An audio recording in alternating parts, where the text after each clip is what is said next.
She was building her cabin one log at a time, her hands raw from rope burn and splinters, her shoulders aching from the weight of lumber she had dragged up from the valley. The sound of her hammer striking iron nails echoed through the quiet afternoon, rolling out across the high grass and pine trees like a heartbeat. Claire Dawson had not expected her life to turn out this way. A woman alone on the Montana frontier, trying to stake her claim before winter, was something most folks called foolish. But Claire had learned long ago that she could not depend on anyone else. Her father was gone, her brothers scattered, and the little money she had carried west had been spent on the land itself. All that remained was her determination, and the square of earth she now called her own. She lifted another log, bracing it against the half-built frame of her cabin, sweat beading along her brow as she worked. Not far away, a man sat his horse and watched. Samuel Harper, known simply as Sam around town, leaned forward in his saddle with a heavy heart. He had come up the trail that morning to check on his herd, but his eyes had caught sight of the woman wrestling timbers alone, and something in him refused to ride on. Sam was a widower, his wife and child buried 3 winters ago beneath a grove of cottonwoods. Since then, the ranch had been his only companion. Cattle, horses, and the endless work of the range filled his days, but his nights were long and empty. Watching Claire now stirred something inside him that he had not felt in years, a sharp ache for the warmth of a home, the sound of laughter, the presence of family. He knew better than to intrude, yet his gaze lingered, unable to tear away from the picture of her strength and loneliness. Claire noticed him at last, her hammer pausing mid-swing. She squinted against the sun, her blue eyes narrowing as she caught sight of the cowboy on the ridge. A prickle of unease rose in her chest. She was used to strangers passing by, but a lone rider watching her so intently made her wary. Still, she straightened, brushing her skirts free of dust, and called out. "You plan on sitting there all day, stranger, or are you going to lend a hand?" Her voice carried strong despite her exhaustion, laced with the kind of defiance that warned she wasn't easily intimidated. Sam's lips tugged into the faintest smile. He tipped his hat, nudged his horse forward, and rode closer. "Didn't mean to stare, ma'am," he said, his voice deep, gentle, edged with the gravel of someone who had seen too much loss. "Just couldn't help admiring your grit. Building a place like this alone takes more backbone than most men I know." He swung down from the saddle and walked toward her, his boots crunching over dry earth. "Name's Sam Harper. I run cattle a few miles west." Claire studied him cautiously, noting the lines at the corners of his eyes, the way his shoulders carried both strength and weariness. "Claire Dawson," she replied. "And I don't need admiration, Mr.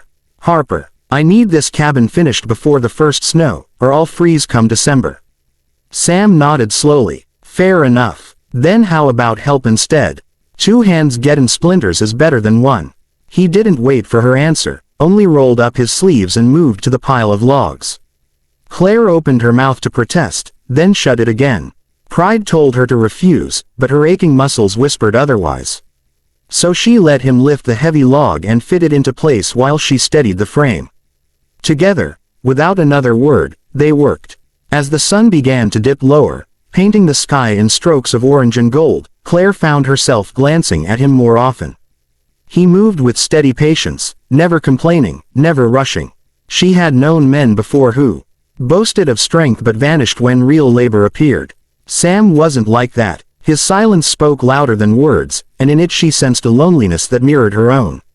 When at last they set the last log of the day, she offered him a tin cup of water from her bucket. Their fingers brushed as he took it, and the touch sent an unexpected shiver through her.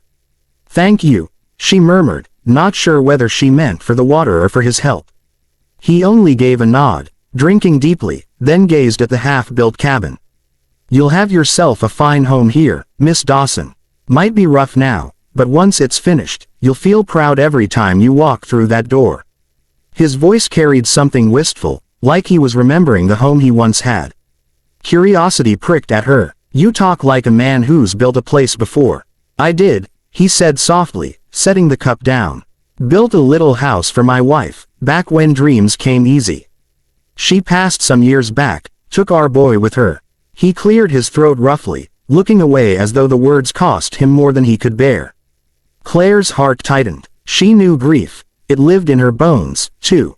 She didn't speak, but the silence between them grew heavy with understanding. Days turned into weeks. Sam began stopping by often, sometimes with a team of horses to drag logs, other times with tools she couldn't afford. Claire protested at first, but her resistance faded as the cabin walls rose higher. She began to look forward to his visits, to the sound of his laughter when she made some wry comment, to the steady comfort of his presence. At night, when the coyotes howled in the distance and the wind rattled through the trees, she thought of him and felt a warmth that the fire could not provide. Yet both of them carried ghosts. Claire feared trusting someone again. Her father had gambled away everything, leaving her to fend for herself. She had sworn never to depend on a man, never to let her fate rest in someone else's hands. Sam, on the other hand, feared opening his heart only to lose again. He had buried love once, and the thought of digging another grave tore at him. So they worked side by side, their feelings growing, but their words held back. One evening, a storm rolled over the mountains, fierce and sudden. Claire's cabin stood half-finished, its roof incomplete, and rain poured through the gaps. She tried to cover her supplies with canvas, struggling against the wind, when Sam appeared out of the darkness, soaked to the skin. Without hesitation, he helped her secure everything, his arms strong around her as they fought the storm together. When at last they stumbled inside the sheltered part of the cabin, breathless and dripping, Claire looked up at him and saw more than just a neighbor. She saw a man who had chosen to be there, who had fought beside her as though her struggle were his own. The distance between them vanished. Sam lifted a hand to brush wet strands of hair from her face, his touch tender. "You're not alone anymore, Claire," he whispered. And before fear could steal the moment, she rose onto her toes and kissed him. That night, as thunder rolled outside and the wind howled against the cabin walls, they held each other close. Two broken souls, finding warmth in the wreckage of loss. By morning, when the storm cleared and sunlight streamed through the cracks, they both knew something had changed. The cabin was no longer just hers, it was theirs, a symbol of new beginnings built log by log, day by day. The months that followed were filled with hard work but also laughter. Sam brought supplies, taught Claire how to mend fences and saddle horses. Claire showed Sam how determination could build hope from nothing. Slowly, the cabin became a home, sturdy walls, a roof that kept out the snow, a fire that glowed warmly against the cold. And in that home, they began to dream again. Sam spoke of planting a garden come spring, of maybe bringing children in from town who needed a family. Claire's heart swelled with each word, for she had longed for a place to belong, and now she had found it. When winter came at last, the cabin stood solid against the snow. Inside, a fire crackled, and two figures sat together, hands entwined. Sam Harper, the widower who had once thought his life ended, now found it beginning anew. Claire Dawson, who had once vowed to stand alone, now leaned into the love she had never dared hope for. Outside, the land stretched wide and wild, but within those log walls was a family born not of blood, but of choice, courage, and love. And so it was that a woman built her cabin one log at a time, and a cowboy watched with longing until he found not just a home, but a heart to share it with.